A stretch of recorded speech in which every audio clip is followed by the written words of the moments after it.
working with, among other areas and subjects, war casualties. In 1953, she became a senior investigator at Walter Reed Army Institute in Washington, D.C., and also served as an associate professor of clinical psychology at the Albert Einstein College of Medicine in New York. She was also a consultant at West Point at the United States Air Force Stress and Fatigue Laboratory at Wright-Patterson Air Force Base. By 1958, Dr. Singer was a special consultant for the Institute of Mental Health in Bethesda, Maryland, and a lecturer in the psychology department at UC Berkeley. From there and into the 1970s, she served in various positions such as clinical professor at the Department of Psychiatry at the University of Rochester School of Medicine in New York, as research director of a project involving schizophrenics and their families at Wright Institute, and that was in Berkeley, California.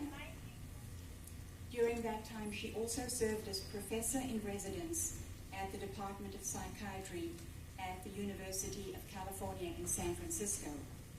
And she also, during that period of time, served as adjunct professor at the California School of Professional Psychology, Saybrook Institute, California Graduate School of Marital and Family Therapy.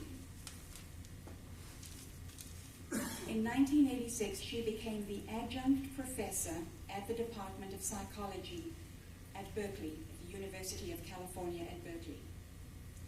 And from 1991 to the present, Dr. Singer holds the position of Emerita Adjunct Professor at the Department of Psychology, University of California at Berkeley.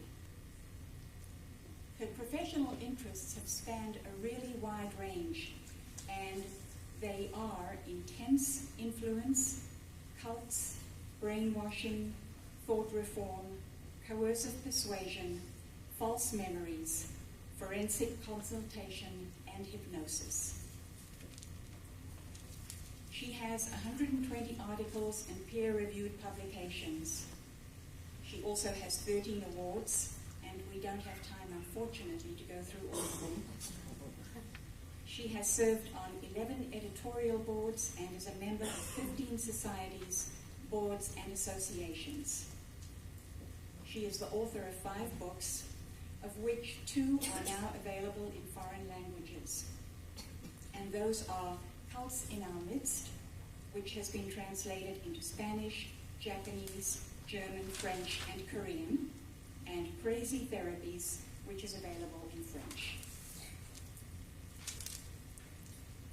And Dr. Lewis Jolyon West served from 1942 to 1946 in the United States Army. He started his training in medicine in 1945 at the University of Minnesota School of Medicine. After graduation in 1948, he interned in straight medicine at the University of Minnesota and also started an 8-year service in the United States Air Force. From 1949 to 1952, he did his residency in psychiatry at the Payne Whitney Clinic of the New York Hospital Cornell Medical Center. During this time and up to 1956, he also saw service in the United States Air Force Medical Corps and saw promotions from lieutenant to major. In 1952 to 1956, he was chief of psychiatry at the Lackland Air Force Base in Texas. And then from 1954 to 1969, he was professor and head of the Department of Psychiatry, Neurology, and Behavioral Sciences at the University of Oklahoma. From 1969 to 1981, he was psychiatrist in chief at the UCLA Medical Center. And from 1969 up to the present, he holds the following positions: Professor of Psychiatry at the UCLA School of Medicine, Chairman of the Department of Psychiatric and Biobehavioral Sciences at the UCLA School of Medicine, Director of the UCLA Neuropsychiatric Institute. He has received the following honors: the Benjamin Rush Gold Medal Award from the American Psychiatric Institution, Commendation for Exceptional Service from the United States Veterans Administration, the Karolinska Institute Medal from Stockholm, Sweden, Outstanding Achievement Award from the Southern California Psychiatric Society, the Leo J. Ryan Award from the National Cult Awareness Network, Doctor of Humane Letters from the Hebrew Union College, National Consultant, this is an appointment. Let me start that one again. A national and international appointments. One of these was National Consultant in Psychiatry to the Surgeon General, United States Air Force.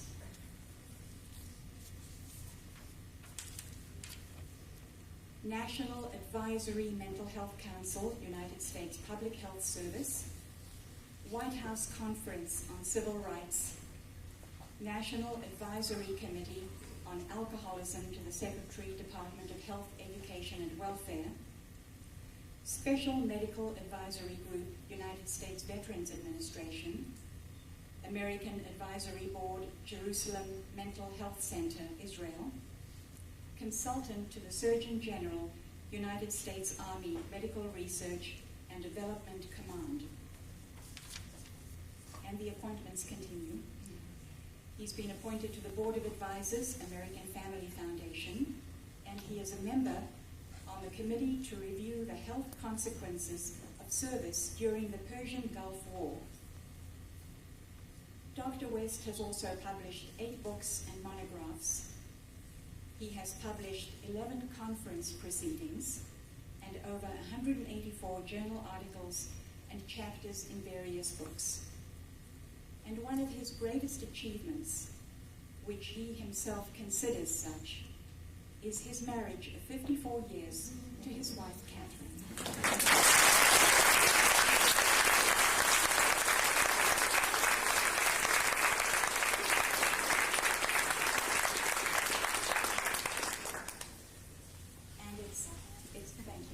It's a great pleasure now for me to turn the evening over to Dr. Singer and to Dr. West for an evening with Dr. Singer and Dr. West. I remember correctly, we first met during the Korean War when you were with the Air Force and I was working as a civilian for the Army at Washington, D.C. Why don't you fill us in on things you'd like to talk about? Because tonight we're going to be talking about 50 years of studying intense indoctrination, influence, coercive persuasion, thought reform, and things that you're all interested in. It's really 100 years, 50 for you and 50 for me. I remember Margaret Thaler, as she was then. Tall, slender, and extremely attractive lady. At a research conference, I think it was in Durham, North Carolina. Yes, that was the first one where we met. And the topic of that conference, I believe, was on the effect of drugs on emotions, or some such thing, wasn't it? Yeah, and it had something to do with stress.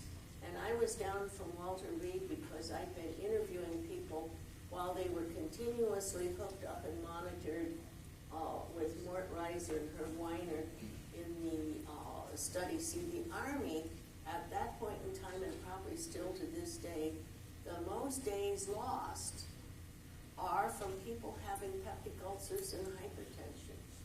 And we were studying what, if anything, did stress in the military life have to do with the course of those two disorders primarily. And what you're not mentioning is that in the course of that research, Margaret Thaler, using psychological instruments only, one psychological test, was better able to predict the onset of peptic ulcers in Army personnel than all the medical tests, including the x-rays. And there are many other examples of things that Margaret Thaler and subsequently Margaret Thaler Singer has been able to do with an uncanny talent that caused me on one celebrated occasion when I was a witness in the trial of Patricia Hearst, and the irritated prosecutor asked me why it was that I put so much confidence in the testing that Dr. Singer had done of Patricia Hearst in order to arrive at my conclusions about her. And I told him, because she's a witch.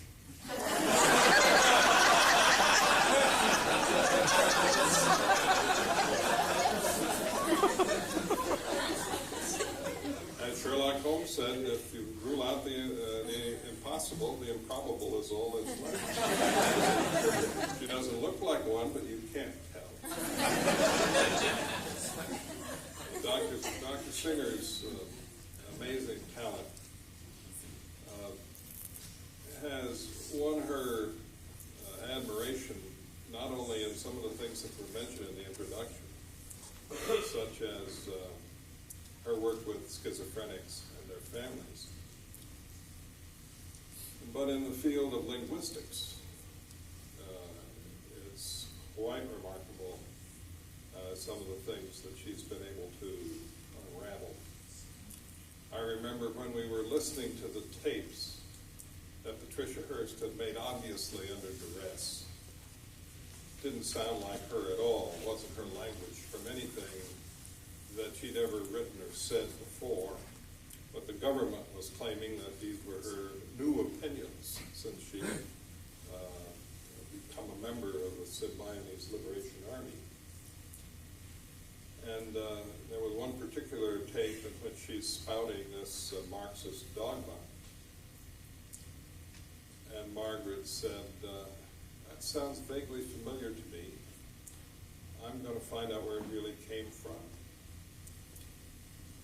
And so it turned out that this passage, which the government was attributing to Patricia Hearst as part of her heartfelt belief that she had suddenly discovered in Marxism, was actually taken verbatim from the writings of Joseph Stalin. So I know in the course of some trials at law in which Margaret's been called, or people have attempted to call her as a witness, on one occasion it was suggested that the work she's done had no scientific merit or was not generally accepted by the scientific community. Not only is that not true, and Dr. Singer is obviously virtually revered by the scientific community for her work in many related fields. But the amazing thing about her is that, at least I get the feeling, you ain't seen nothing yet. I'm only 76 going on 77. I'm much older, I think, than Jolly. I'll be 75 in October. I'm a kid. I use. When we were called by Judge Carter to work on the Patty Hearst trial, he called me Judge Carter called about 4 o'clock or so one afternoon and said that he was going to be appointing Dr. West and me to go and evaluate Patricia Hearst to see if she was capable of standing trial. And so I felt very, very honored that Jolly West would be there and that we could work together and do an evaluation together. And how it ended up was with his gracious wife, we moved in a couple of secretaries, a Xeroxing machine, and we made a report that was, 300 some pages for the judge. Because from the testing that I did of Patricia Hearst and interviewing and Jolly's work, we felt that the judge who had appointed us really should get the fullest picture of what had happened to her, because we were going to say that she was capable of standing trial. And just so you can walk into the court is about the criteria that has to be met. We wanted the judge to know what all had been done to this woman, because this was the first time in recorded history that a person who had been kidnapped had been made by her captors to go and rob a bank, and then she was standing trial before her captors ever went to trial. In fact, the government tried to get her captors to testify against her with a promise of leniency if they would. But that was political, and you have to understand that this was Watergate time, and at the time that Patricia Hearst was kidnapped, Richard Nixon was President of the United States, and Watergate was just a hotel. But by the time she was finally captured a year and a half later, Richard Nixon had just resigned the presidency, and the first thing his successor, Mr. Ford, had done was to pardon him. And now the next most prominent name in the American media, Patricia Hearst, was captured. And what was the government going to do about her, given the fact that the Hearst family were big Republican supporters of Mr. Nixon and of the party?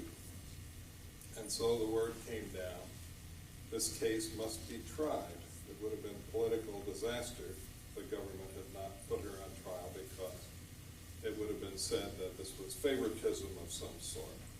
And since the average American, according to the polls, thought she was just a bad girl who should be punished anyway for having shamed her parents, she was tried, and in the fullness of time, and with all the resources of the government brought to bear, this essentially innocent victim of violence and cultic control was convicted of bank robbery and spent some years in prison. But that was just really a minor episode in our history of adventures. Going back to those early days when I was still in uniform and you were working for the Army, a lot of things were happening that reverberate right down to the present with respect to, let's say, public policy issues concerning mind control, brainwashing, thought reform, coercive persuasion, and all these terms that have to do with what can be done to influence people to behave in ways and even to become different from the way they were before, sometimes inexplicably. So they become like a different person. Their family can't understand why. The church can't understand why. A man like Cardinal Mindszenty, who was in 1948 transformed from a hero of the church to in a show trial in Hungary to an apparent confessor of various crimes, including that he worked for the American CIA. That was even before I was supposed to have done that. I did about as much for them as Cardinal Mindszenty did. But one thing, I'd be interested to get your reflections on this, Margaret, that has impressed me is that our government has never had a policy about this. I examined a number of people who were subjected to persuasive techniques by their communist captors to make false confessions of germ warfare. And the Air Force wanted to know. These were all flight personnel. many of them aces from World War II, or decorated veterans. What had been done to them to make them do that? It was really treason what they did. Was it Chinese water tortures? Was it Russian Pavlovian conditioning on loan? Was it hypnotism a la Dr. Fu Manchu? Was it some mysterious new drug like this lysergic acid diethylamide that we were just starting to hear about? Was it electrodes planted in their heads? They were just coming back when the prisoners were exchanged, and they had to be interviewed and examined and debriefed, and it had to be discovered what had been done to them. It was none of the above, really. It was a combination of psychological and physical forces, the most potent of which was probably sleep deprivation, which will produce a confused and delirious and eventual delusional state in anybody if you carry it out long enough. So the Air Force, on the basis of my reports, decided that they wouldn't take any punitive action against these men. They were victims. That was the Air Force. But the Navy had a flyer, one of the most distinguished, a Marine Corps pilot named Colonel Schwab, who was no different from the others, and he had done what they had done. But the Navy court-martialed him and disgraced him and convicted him. Now here's the Air Force and the Navy fighting the same war and with completely different policies about how to deal with people who are subjected to coercive persuasion. And to the best of my knowledge, there has never yet been formulated a well-organized national policy about how to deal with this. President Eisenhower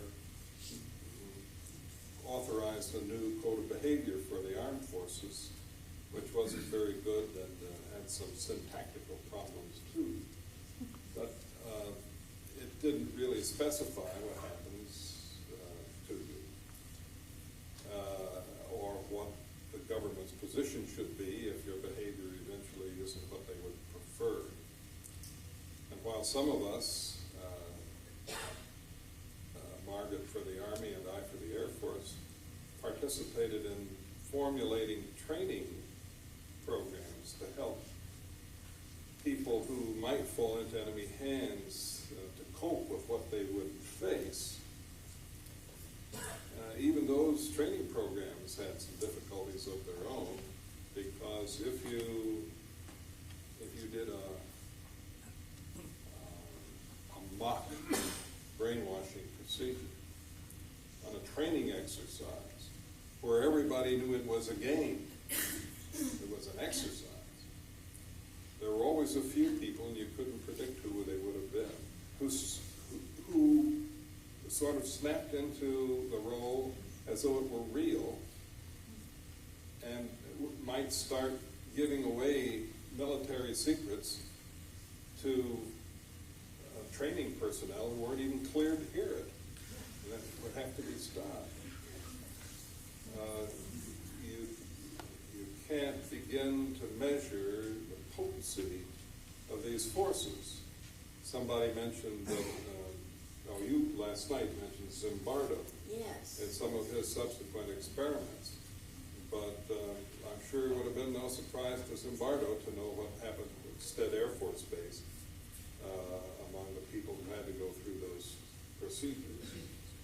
Well, something that has always fascinated me is how much resistance there is in the ordinary citizen's mind to thinking that influence and persuasion exist.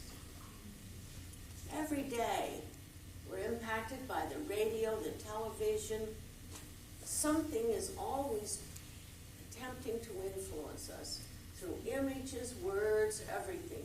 And this history of time when Jolly and I were very active in studying coercive persuasion, thought reform, and really reviewing the history of how down through the centuries people had gone about persuading, tricking, and influencing each other.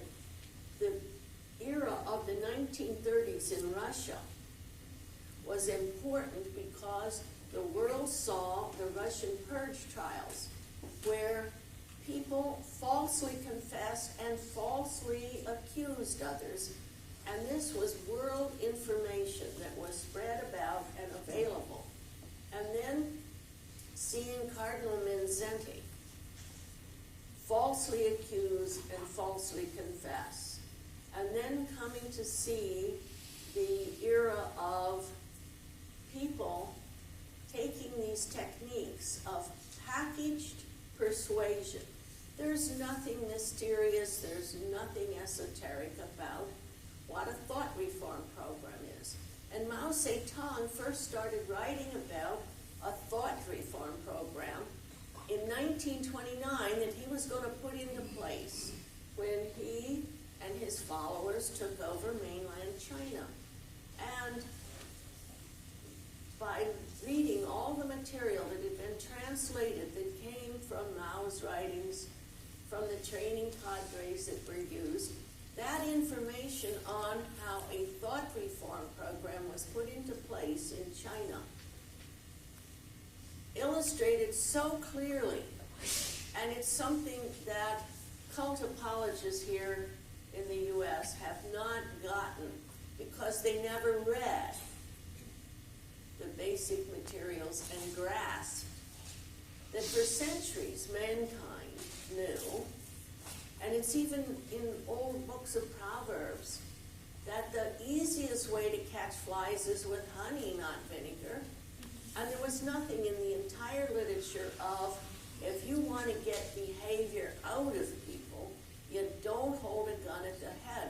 So that during this era when all of you were in cults or having some of your loved ones in cults, people who read, people who knew the literature of influence and persuasion techniques, who were even up to taking, say, Phil Zimbardo's basic courses in social psychology, knew that in order to change people's behavior and attitudes, you don't have to lock them up in prison, you don't have to hold a gun at their head. The evidence in the scientific literature and in the history of mankind is gun at the head stops activities. It does not produce a smiling, cooperative person that will, give you military secrets or create stories or an attitude that you want. But those of us that have taken a look at the history of even just since 1930 up to the end of this century, what has become known about interpersonal influence and how a situation can be socially and psychologically set up to create remarkable changes in behavior and attitude. And Professor Richard Offshe and I wrote a couple of papers contrasting what Dr. West and some of his colleagues from the direct dealings with the POWs and the work that I have done with my colleagues. Mao monitored very carefully so that they didn't drive anybody crazy. They didn't drive people to suicide. The Mao thought reform programs were focused on recycling the citizens to reuse them in the new China. And the attacks in that, what Offshe and I refer to as the first generation of thought reform, that was seen in mainland China, in the revolutionary universities, in the struggle sessions, and the brainwashing thought reform of civilians was so clearly focused on an attack upon the political beliefs. See, Mao didn't care about what people believed in, only in the area of politics. And then see, when Afshin and I, Dr. West, and others got to looking at what were the modern day cults doing, they were going beyond what had happened in mainland China, in Korea. They were attacking, in the modern day cults, people's sense of self and sense of reality, which is so much more central and more destabilizing and produces far more casualties and damage than the old-fashioned, and I'm a good solid American type. I'm not saying Mao is a fine fellow, but at least he watched and monitored not to drive people to suicide, not to drive them into madness when he was recycling their attitudes. So I think that I would agree with Margaret. Mao Zedong was, in his day, a very brilliant man. In his writings, he made it clear that a relatively small group of dedicated Marxists could hardly expect to take over the largest population in the world with a tiny guerrilla force unless the attitudes of the people would somehow permit it. He said, the people are the water in which the gorillas must swim like fish. That water had to be of a kind that would support the fish. And I suppose when someone a century from now writes the history of ours and they look upon his incredible success, one of the things they'll point out is that in a country that had a succession of powerful warlords vying for control of large portions of the populace, he was the first to realize that people can be more useful to you alive than dead. And when he would capture nationalist forces or occupy a town, instead of putting his captives to death, which they more or less expected and which everyone had always done, he formed them into these little groups, and they would meet and they would struggle, and he would have them told that China should be for the Chinese, and that all men are created equal, and that they should benefit from the fruits of their own labor, and a lot of other things that weren't that hard for anybody to believe. And after a while, they were told that now, if you come to believe this, you'll become one of us. That can work awfully well, and it certainly had worked well in the history of the past. In 100 years following the death of Muhammad, in the evolution of Islam, a tiny band of desert dwellers with a new religion concocted by their leader, or revealed to him if you prefer, and expressed by him in these writings, became transformed into, within 100 years, the largest empire in the history of the world, stretching from China to Central Europe, and from Middle Russia down to North Africa. Islam spread incredibly, and everybody became a Muslim. And how did that happen? Well, an important part of it was, let's say, coupling practicality with belief, was that every time there was a battle and the raiders would win, instead of killing their victims, they would say, become one of us and you will share in the spoils of this victory. And from now on, you'll be on our side. And they would say, what do we have to do to become a Muslim? And at that time, all they had to do was to say, there is no God but Allah, Muhammad is his prophet. they would say it and rise up a member of the new army. Mao Zedong knew his history, and it worked for Islam, and it worked for him. I mention that simply because Margaret pointed out a lot of this stuff isn't new, but some of it is.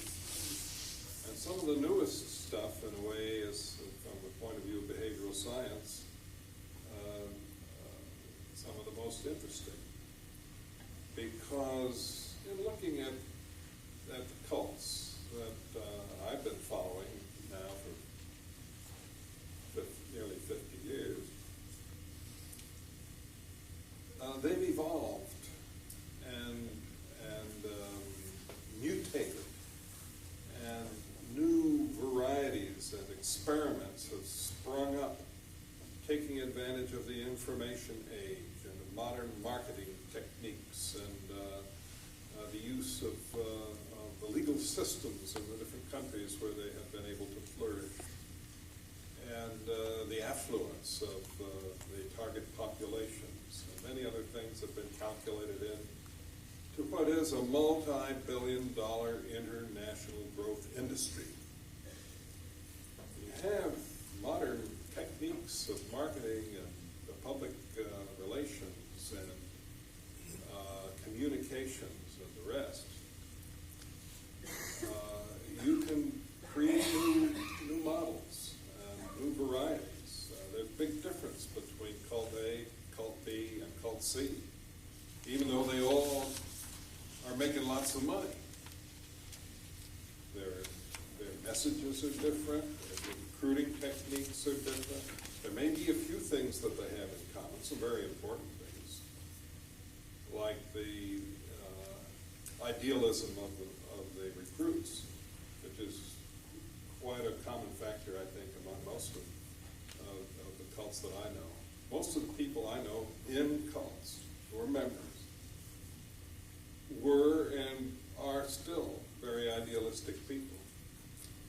And in that, it may be, and I'd like your reaction to this, because we were talking about it at supper, that may be the seeds of their destruction. Because when these people leave,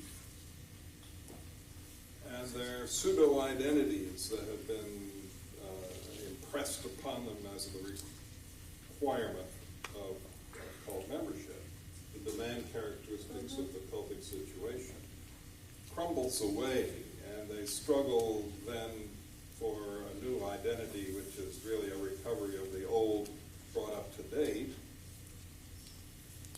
Their character that made them good targets for cults, the idealistic quality, is still in them. And when I ask a young man earlier today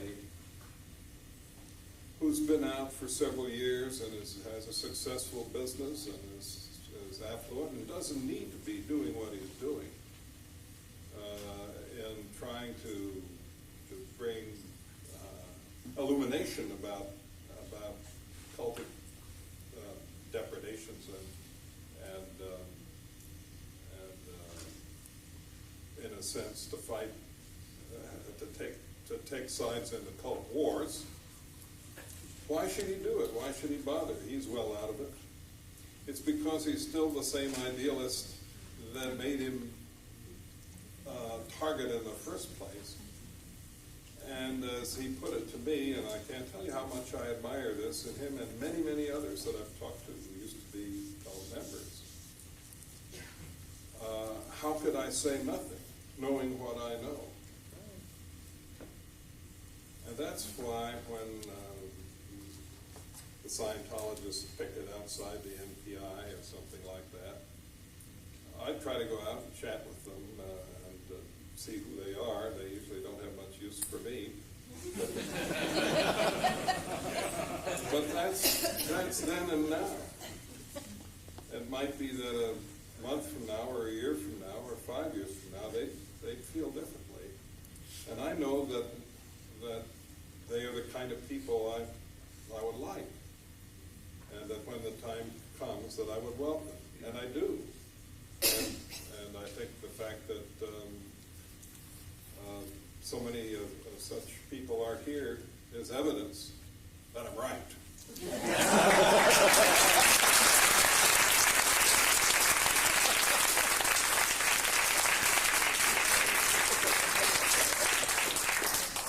I agree with Jolly. The people who get lured into, enticed, and who join cultic groups are really targeted by the recruiters. You can't start a cult with a bunch of ornery, tough, surly, disobedient people. They're too hard to manage. You don't go out looking for street toughs, surly, insolent people, ones without any desire to go, to improve themselves or to do something for mankind. You go out and you look for the ones that are obedient enough that you can get them to come with you, usually under some deception. And see, that's one of the major criticisms that the thinking world has about cult, is the amount of deception involved in the recruiting. But as Jolly is pointing out, you have to be fairly civilized, sharp-witted enough that you can learn whatever the guru, the messiah, the head of the cult wants you to learn, or they'll dump you. And they have fabulous names for getting rid of people. But you have to be basically a civilized person. And then when you see the uncivilized conduct that gets built in by some groups, you come to realize that it took some powerful pressures, it took a lot of continuous fear to get those people who joined that were just pretty average folks to stay and to do the uncivilized and downright unbelievable stuff that some of the members that are sent out, and in the words of the street, that are fronted off by their cult. In the criminal world, someone that's being fronted off is the person that's being put out so that the cops, the sheriffs may shoot them or that they will get caught. So the cults do the same thing. They front off the recruiters, they front off certain people, but those of us that have worked with so many thousands of current and former cultists, and those of you that have been here today and heard the stories of the people on the programs who told what their life had been like, what the pseudo-identity was that they took up while they were in the group, and now how they're looking at the world. And I've had some ex-members come up to me in Berkeley or when I've been giving lectures and say, you know, Dr. Singer, I want to tell you, I was the one in Brand X cult that used to cancel all your airline reservations and all your hotel reservations. And I said, you know, I caught on pretty soon and started traveling under assumed names because it's not illegal. You just pay the airline for your ticket. They want your money, but you can call yourself Rosemary McLean if you want. So that I really want to reiterate, because so many people that are here that have told their really touching stories of the goodwill they had and wanted to do, and then the various things that happened to them during their tour of duty in the various cults they've been in. I had an interesting question today. A journalist said to me, are there many people now that go from cult to cult to cult? We don't see that as much as when back in the late 60s and early 70s, it was primarily youth cults. Actually, those clumps of people organizations that I didn't think were cults at all, I still don't. They called themselves communes. Oh, that's a whole different crowd. And that's John. a very, that was a very different dynamic. It was part of the counterculture of the 60s. And they were like nodes in a reticulum all over the country. They would go from one to another. They were always welcome. And the characteristics of these groups were very different from those of cults. You could define them by their boundaries, by their power structures, by their doctrines, and so on and so forth. But they began to fail in numbers, partly because so many of them depended on drug use. And while it might make it possible to resolve many conflicts by lighting up with marijuana whenever you feel angry, eventually that also impairs the ability to accomplish very much. And people find that they've gotten in the habit of eating, and they go to the next commune and they're doing the same thing, and a lot of those folks ended up stockbrokers and so forth 5-10 years later. But others did not. They were still searching, and in the 70s, many of them were collected into the groups. Many who were still searching were found by mostly fundamentalist religious cults at that time. Many of them quite small. There were a few organizations, of course, around that were already established that began to attract new members. And then you saw just a steady expansion of entrepreneurs who wanted to be rich and potent and have whatever they wanted, and could do it by manipulating and controlling other people. And according to where they came from and what resources they had, they would shape their groups as a consequence. During the months and maybe a year after Aum Shinrikyo members released the sarin gas in the Tokyo subway, I must have had 20 or 30 Japanese journalists and other media people come to visit me, all with the same question. What do you think, Professor, if you're 5,000 miles away, you're a big authority, you know. What do you think has been happening to the Japanese culture? What is happening to our society that would make it possible for these people, businessmen, bankers, college teachers, lawyers, doctors, respectable people, to follow this man, this Shoko Asahara, and become his vassals and do his bidding? People whose previous life had been decent and honorable and respectable.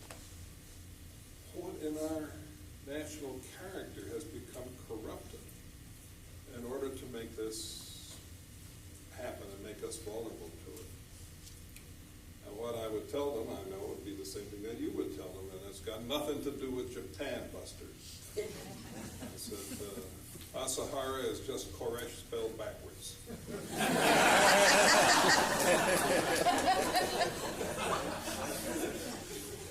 These forces are universal. They stem ultimately from our nature as biosocial creatures who are born and develop in a certain way, and who, of necessity, depend in our learning and in our evolution as individuals very strongly upon the influence and communications and control of those in whose hands our lives depend.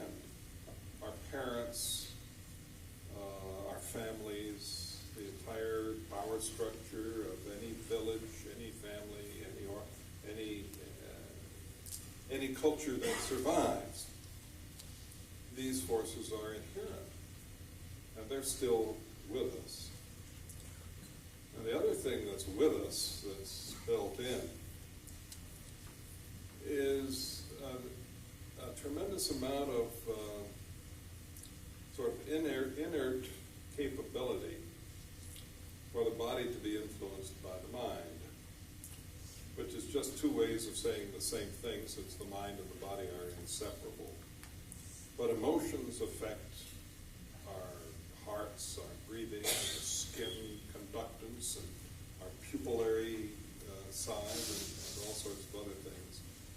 And that's just for starters.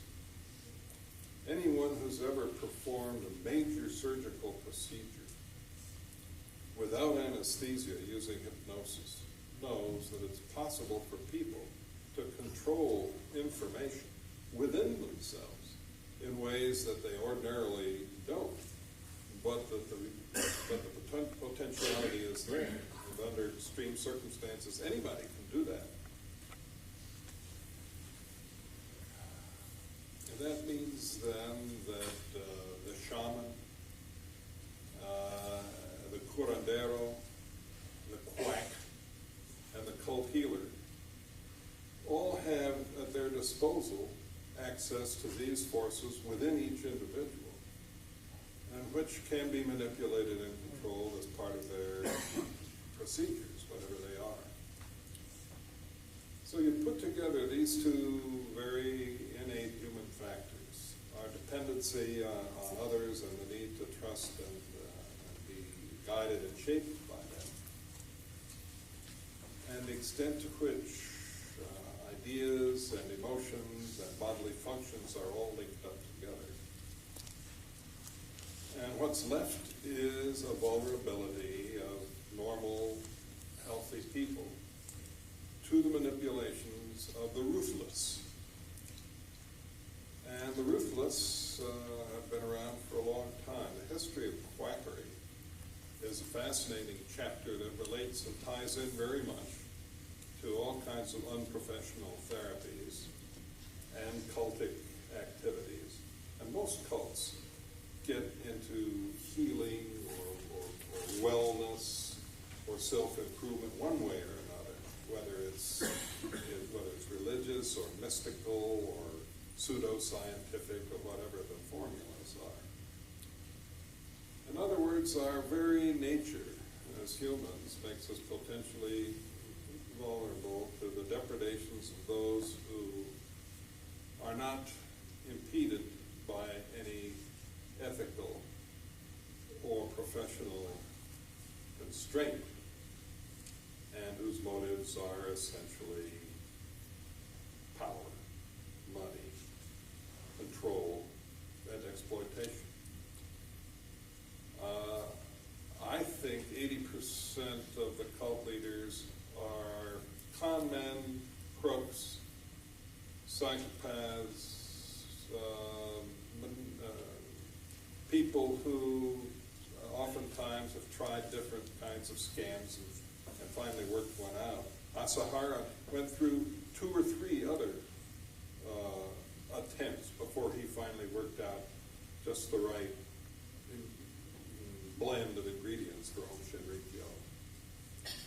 And the same thing, if you look into the histories of people like Jim Jones, he'd already made up his mind as a teenager that he was going to be a cult leader. And he would model it after Father Divine. So once you begin to study these things in a scholarly way, and at the same time look, you might say, with clinical eyes at the consequences, you realize how great the risks are on the one hand and how devastating the consequences are on the other hand, especially in a time like ours, when society is in turmoil worldwide, and where the entrepreneur is God. Anybody who's out there and figures out a way to make a buck must have the right to do it.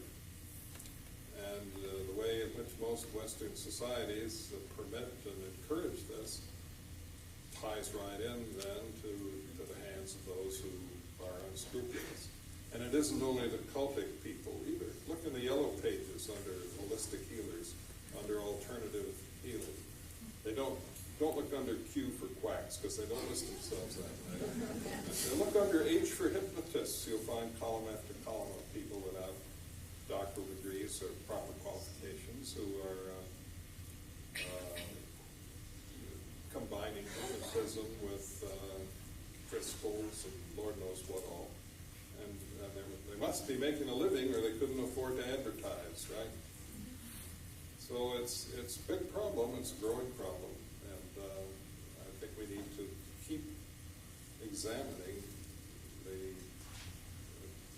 you might call the essential characteristics that make for it a continuing problem. Right, and I think so much of what Jolly said about when the Japanese journalists came to see him, they came up to Northern California to see me, and it's the stock question that we were asked when the first wave of cults started here in the U.S. The first question from journalists and from many people was, what's wrong with America? What's wrong with England? What is happening to Canada? Wherever you go to Spain, what is happening in Spain?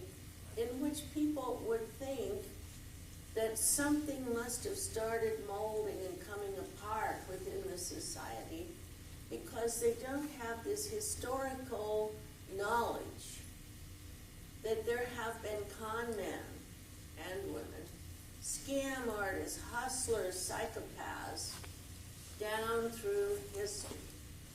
And some of you have heard me talk before where I have pointed out that we have historically always the ever-present self-appointed messiahs, gurus, Pied Pipers. But in times when a society is pretty well held together and the structure of a society is strong, those self-appointed Pied Pipers get only a small following. But at various points in history when the structure of societies have broken down, like at the fall of Rome, right after the French Revolution, cults sprang up not only in France but all across Europe. After the Civil War here in the United States, after World War I in Germany, after World War II in Japan, the cults that just mushroomed in Japan when Japan lost the war, a whole lot of structure disappeared, and they had just hundreds of cults spring up there. And then as Dr. West and other writers had predicted, the 60s here were a time, and it turned out to be a true prediction, when there would be enough breakdown in the society. Because remember in the 60s, we had developed at that point in time the highest divorce rate in the United States in history. All of the breakup of families, thousands of young so-called flower children traveling about, living in communes, looking for structure, and income, and an unpopular war in Vietnam also, all going on at once. Then, not only foreign self-appointed gurus started coming in, but little local entrepreneurs started seeing, hey, lots of people are looking for the answer. And we started seeing this burgeoning of cults here in the U.S. So that it wasn't that our society was molding, it was that certain structures changed just enough that it gave the hustlers and the con artists an opportunity. And I agree with Jolly that 75–80% of all the cult leaders, self-appointed gurus that I have been able to study were either long-term scam artists, psychopaths, people with no conscience about living off the blood, the sweat, the property of others. And that at different points in history, depending upon what was happening, people got recruited to help the scam artists. And last night I talked about,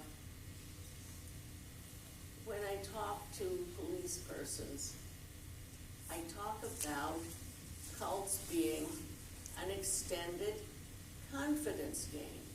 Because the police are used to studying people who do fast confidence games. And you see, the cult leader, the cult recruiter, gets your confidence, my confidence, just like the street hustlers do. They get our confidence, and then they use us for carrying out of their plan. And depending on whether you're in Brand X cult a month, a year, or what I'm seeing now, and I'm working with a lot of people that have been 20, 25 years in some of the larger cults, and they're coming out now, where they're emerging back into the world and having to face. And we all have to work with them so they don't go around. I try to keep people from blaming themselves or saying, there was a defect in me, otherwise I would have never joined Brand X cult. Help me figure out what's wrong. I might do it again. How could I have made such a self-defeating choice? And then I feel, a way of helping them, as many of you do that are in the exit counseling and the general cult information providing business, help people see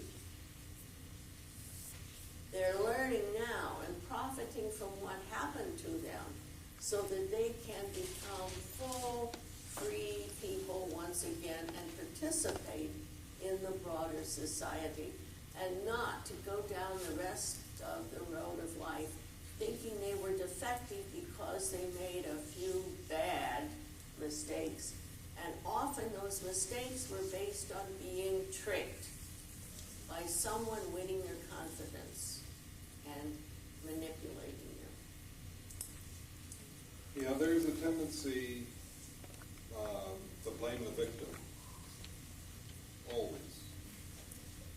And the public, when they hear about some strange... Heaven's Gate. I'm going to come to that in a second. Okay.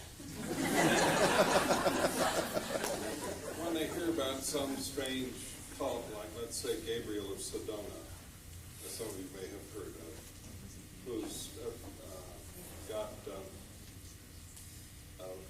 a little following down there with a mishmash of teachings, an odd mystique.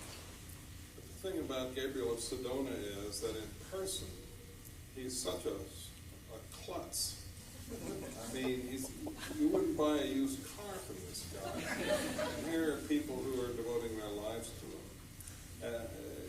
The couple down in Houston, whose cult is immortality. CB&J? Yeah. They rub wrists and it's supposedly going to change your DNA and you'll live forever. But if you're old or you have AIDS and you die, they say they joined too late. We did it right, but they joined too late. The thing is, when the public hears about these, they're exposed. They're on 60 Minutes or whatever it is. They say, anybody who gets mixed up with something like that deserves whatever happens to them. I mean, what kind of people would get into something like that, or go for a message like that, or follow a clown like that? This is the same kind of blaming the victim that happens when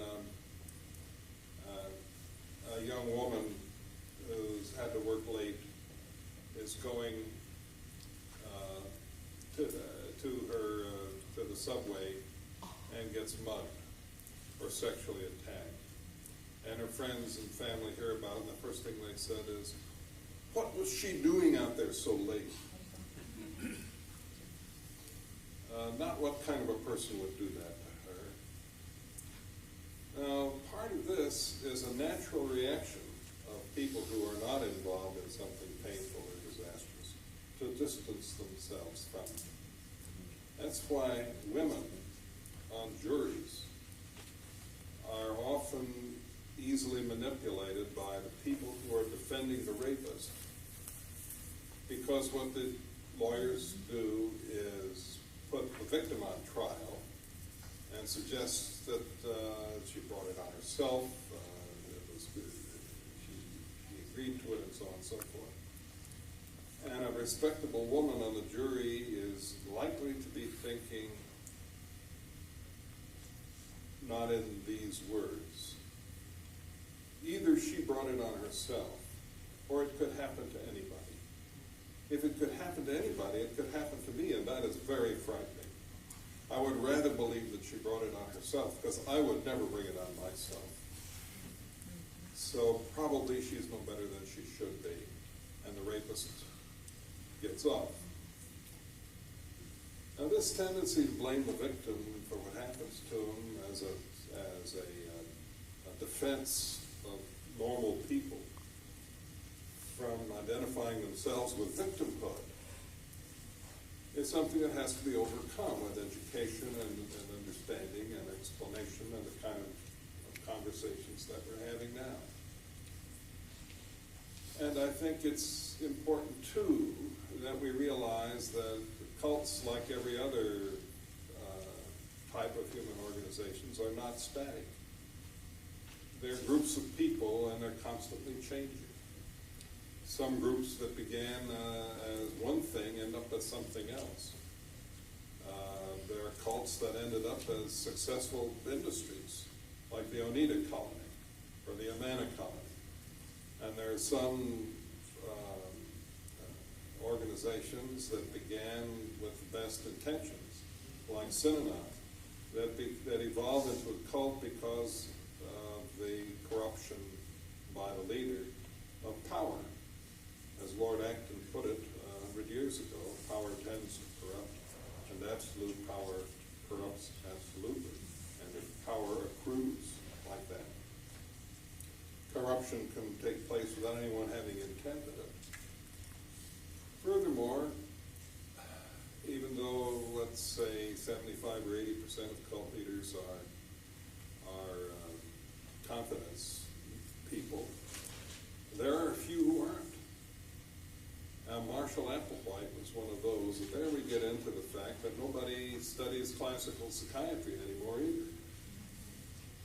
Even in the textbooks, you don't read so much about classical paranoia, a type of psychosis in which there is a central delusion in an otherwise well-organized character.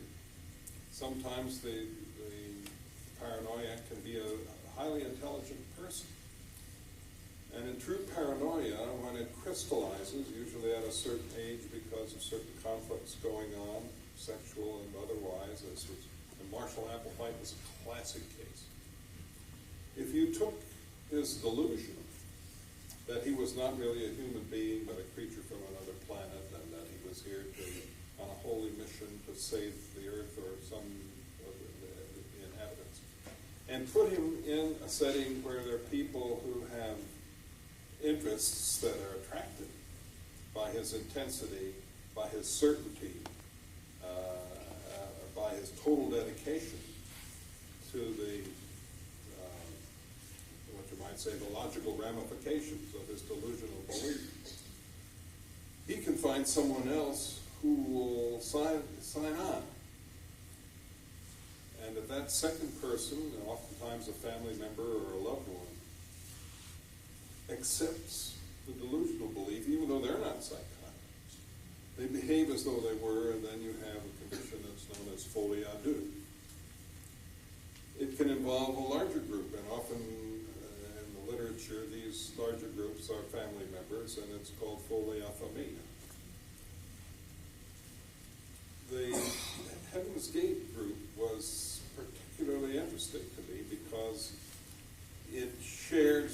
characteristics of a typical cult that had kind of developed by itself and were fully unfamiliar.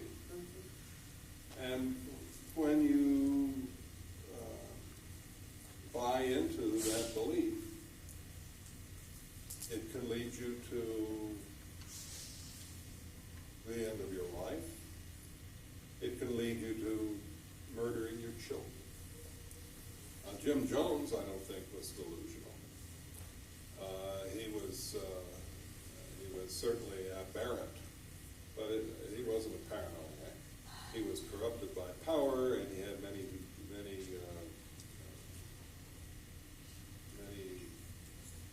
warped aspects to his character and personality. And toward the end, there were a lot of things he was doing that were bizarre. And yet, when Ryan went and talked to him, he seemed to be perfectly rational. His was supposed to be a fundamentalist Christian organization, People's Temple, right? And lots of politicians and public figures in the Bay Area felt that he was a very valuable citizen, and his organization was doing all kinds of good things in the community. Many of them never understood why he felt he had to leave and all that. But what do you suppose he did with his money? He had squirreled away $6 million in gold bullion in the Guyana Bank at the time that he died. And he left a will. Who do you suppose he left it to? The American Civil Liberties Union? The National Council of Churches? Or some Christian charity? No. He left it to the government of the Soviet Union. The largest atheistic, godless enterprise on the planet, because he was scornful of all the stuff he'd been teaching and spouting and preaching. He never believed a damn word of it. It was all in order to get his way. And David Koresh was the same, and I could name you 100 others the same way. But Applewhite was a bona fide lunatic.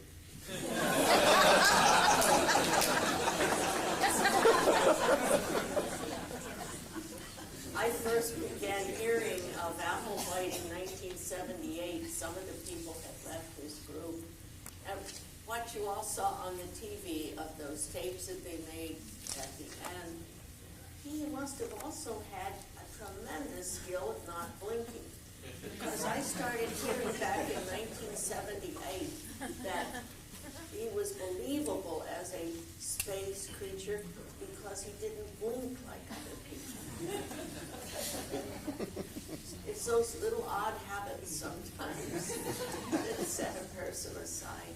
Well, there are just so many things. It's getting to be about 9:30, and I think they take back the electricity or something. So that if you have any questions, if you write them on cards, Ron Loomis, Mike Cropfeld will pick them up. Otherwise, Jolly and I will talk a bit. Pardon? We'll stick around. We'll stick around for a few minutes, but Let the sensible folk go to bed.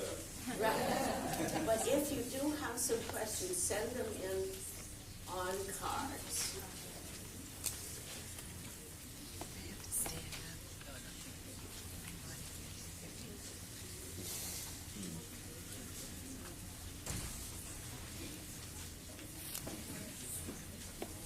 Would you please share your thoughts about the phenomenon of snapping and how it relates to trauma recovery?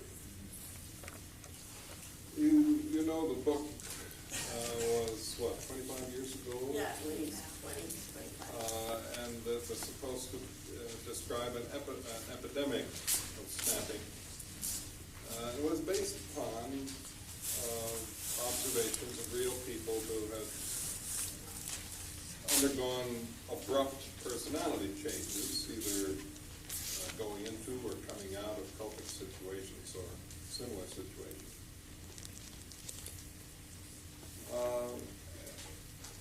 When folks come out of captivity or any kind of situation in which they have changed and become like a different person, which was Cardinal Mazzenti's phrase about himself in his autobiography, and it's a phrase that Patricia Hearst used too on the witness stand. She didn't know what had happened to her.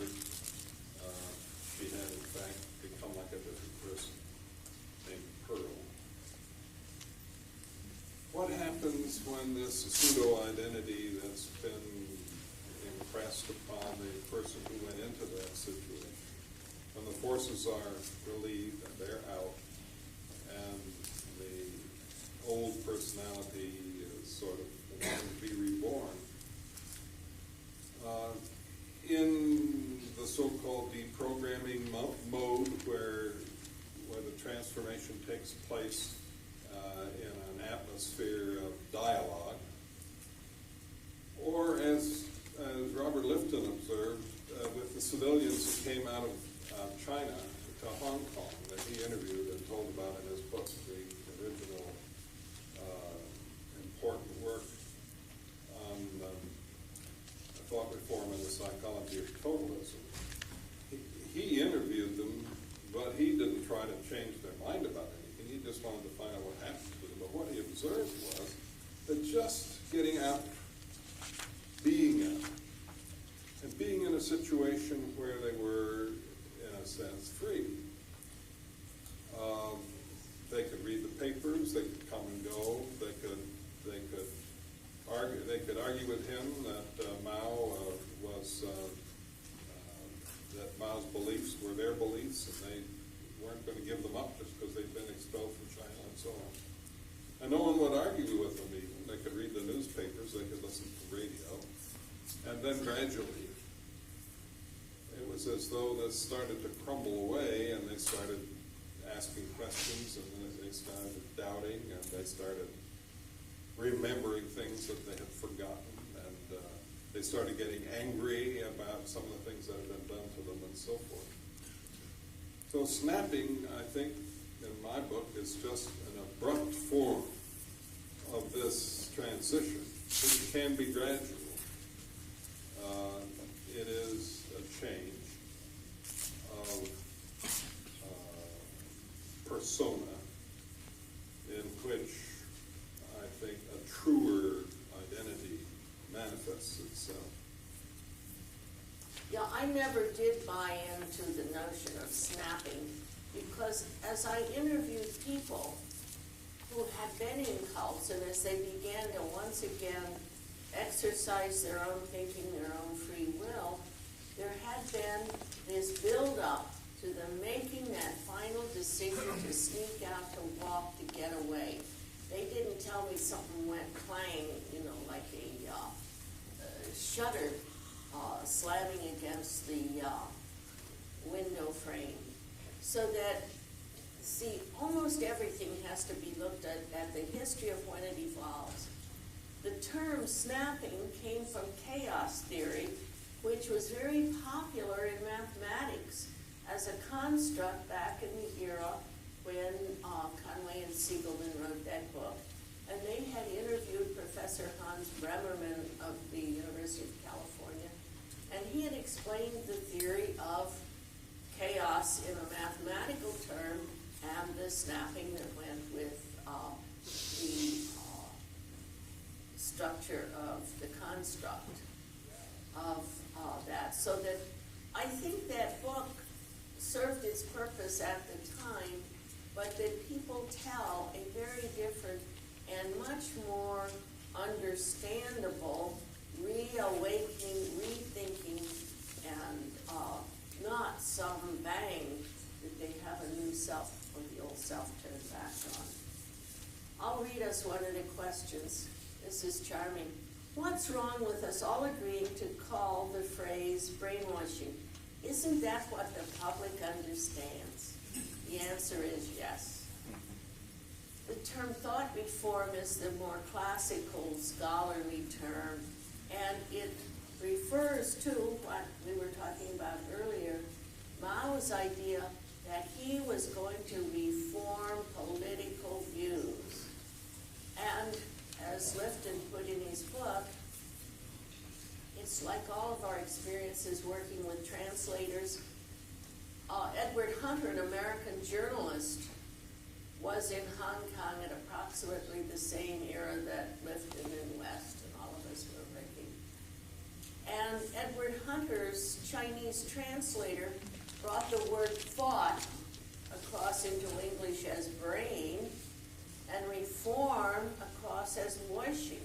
So that was how we got a charming Madison Avenue sounding mistranslation of the Chinese. But everybody, you know, the man in the street kids know a general notion of what brainwashing is, namely having a deceptive program, and in some way you're luring and tricking someone to change or do your bidding. So I agree. But you have to, depending on where you're writing, whether you're testifying in court, whether you're talking to a group, to bring to people all of the different phrases that refer essentially to a coordinated program of exploiting influence. It doesn't necessarily work on everybody. The Chinese tried to use the method that had worked so well for them during the revolution on the American army captives, of whom there were 5,000 or 6,000, and who were subject to the thought reform procedures that had worked so well for them, and it didn't work well at all. While the Air Force prisoners were treated in a completely different way, solitary confinement, not in groups, and pressured to behave in a specific way, not to change their political views. And these methods were known not only to the Russians in the 30s, but to tough police everywhere for centuries. You have someone for a week or 10 days, you can get him to confess to anything, whether he did it or not, and at least get a pretty good percentage.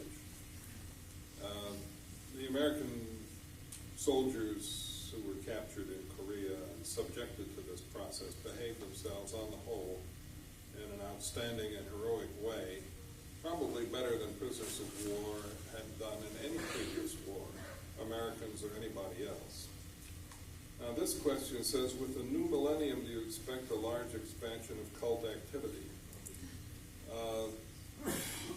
As we saw the millennium coming, let's say 15, 20 years ago, we said yes, and I think that's been true.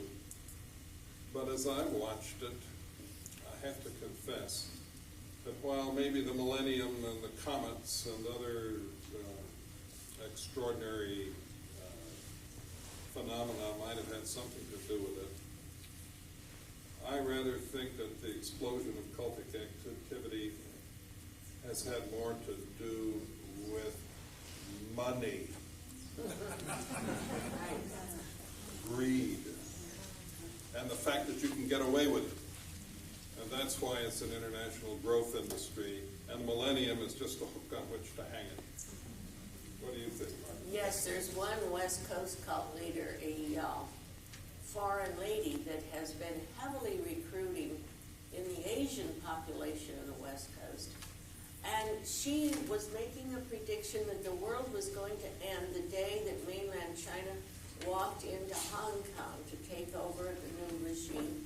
And as that date neared and neared, she started changing right away and saying, I have to correct my prediction. And she's now shifted it off to some few years after the year 2000. But it was just marvelous to talk with people that were in her group and who had come out to see when it was that nothing bad, there was going to be no big tumult in Hong Kong. This lady, being a good businesswoman, business person, and she runs a lot of good restaurants, has shifted the predictions into the indefinite future. So that, and there's a man here in Philadelphia that I've interviewed who has a list of 1,100 millennials groups that he's following, and so on. But it's money and greed that they're all into, whether they're saying it's the end of the world. And they've been saying that every 100 years, and they did it, at 1,000, and now they're doing it again. These are known things that you can make people worry about. Yeah, it would be bad business to hang your hook on the millennium, because once it's passed, then what are you going to do for the next thousand? Dr. West, I believe you're friendly with some West Coast celebrities. How does Hollywood view people like Travolta, Cruz, etc.? I'd say that the answer to that is that they view them with great respect and caution. In Hollywood, it's a brave man who says one word about or against the Church of Scientology, because it isn't only several very prominent film stars, but there are many other people in the industry, if you will, who are members or who are involved. And I know there was, I know of an example, in which one word in a film, what do you call it, script, film play? Screenplay, that's it. One word in a screenplay about baseball had one of the players, a secondary character, in a completely different context, used the word clear. And the screenwriter was called by 3 different prominent people within days. 2 of them actors, and one of them a big producer who had nothing to do with the Church of Scientology directly, urging him in the politest possible way to take that word out of there, because there are people who might be offended by its use. And you bet they took it out. Nobody in Hollywood underestimates the power of the Church of Scientology, because they are totally dedicated to what they're doing, and they have a lot of money and a lot of influence, and should not be underestimated. This is a general question. What about right-wing militias? How cult-like are they? On the whole, there are a few of them that are somewhat cult-like because they really adore the leader and that kind of allegiance. But on the whole, they're much more like voluntary political kind of groups. Not too many of the militia that I have studied are really cult-like. I don't want to join them. I don't want them to grow. But they're one more set of groups that are springing up. There are a few like Posse Comitatus. Oh, Posse Comitatus, yeah. Not a nice group. Here's a question. What's the difference between someone like you, who never got into a cult, and someone like me who did? I know who wrote that, and the answer is luck.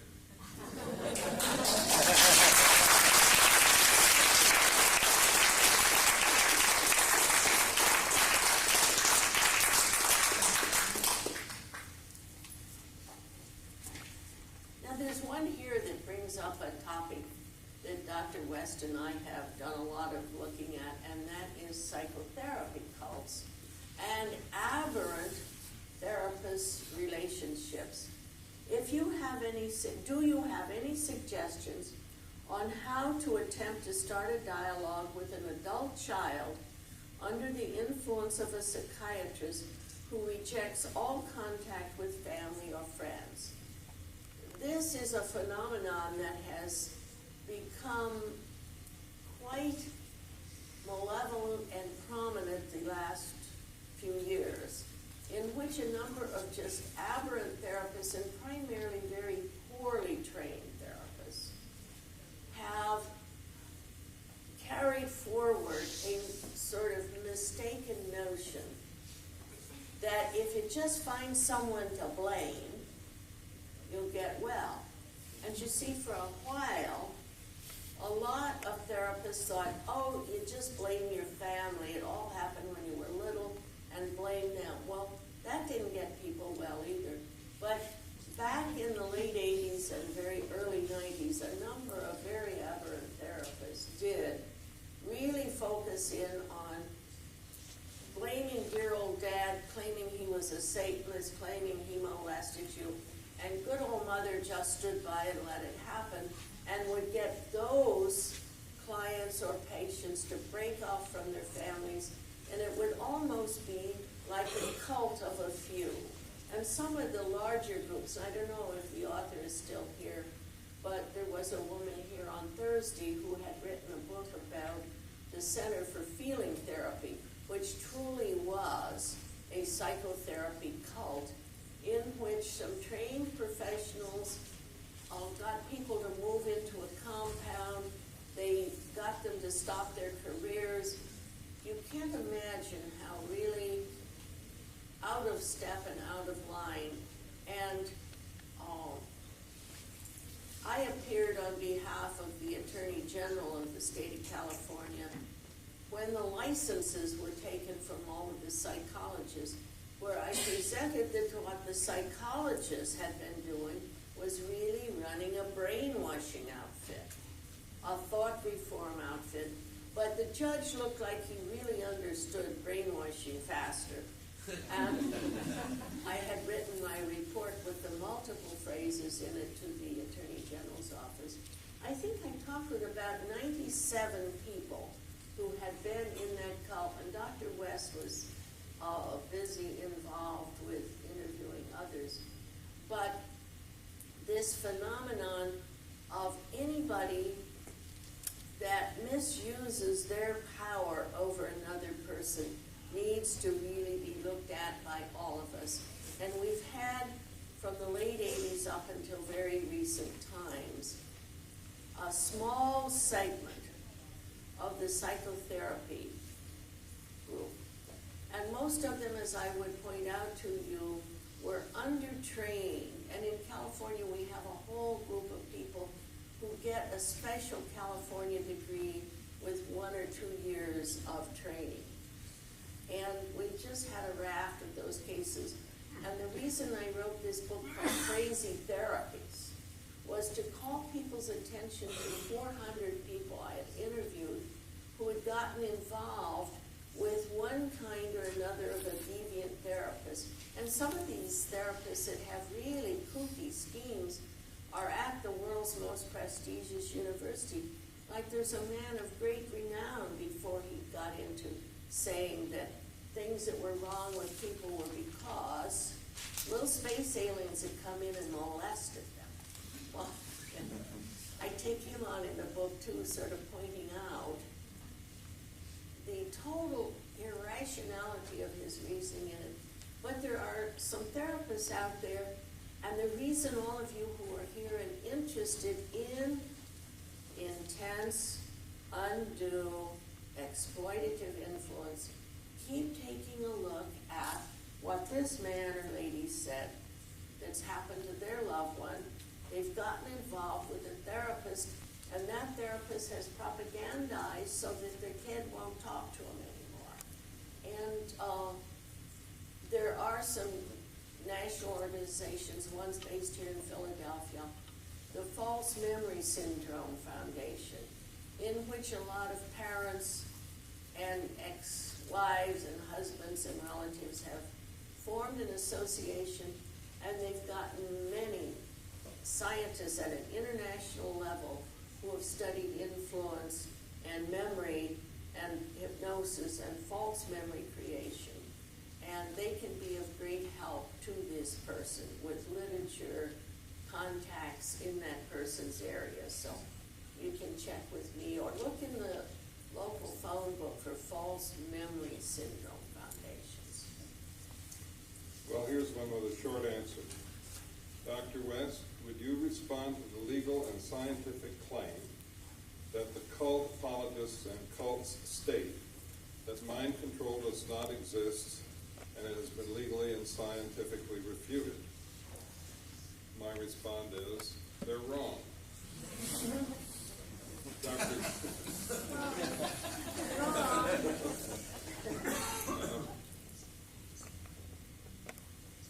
Okay. Take one. They are taking back the electricity. You want to do one more? No, I've got, there was one here that I couldn't understand. It was something about a civil society and capitalism and so on. If that person catches me, I will try to answer the question, but I don't understand it. What is the life expectancy of cults when they carry on the scam too long? Do cults go through cyclic changes themselves? There was a study of utopian societies in California over a period of 100 years, from 1850 to 1950. And they were divided into two groups. They had some cultic characteristics, most of them. The two groups were secular and religious. The average life of the secular cults was 10 years, and of the religious ones, 20 years. Therefore, if you're starting a cult and it's secular and you want it to last longer, you change it to a religion, and who knows how long it will go on. As for the other part, do cults go through cyclic changes themselves? The answer is all organizations go through changes, and not necessarily cyclic, but they are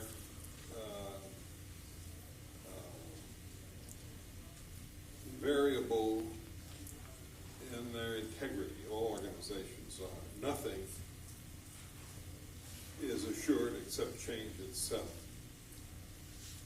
In the long run, I expect that none of the present successful, powerful cults will endure indefinitely. Some will fall apart sooner than others. Some will fall apart because of the internal dissidence and struggle and splintering. That's taken apart a lot of major mainstream religions, and it'll take apart a cockamamie cult a lot faster.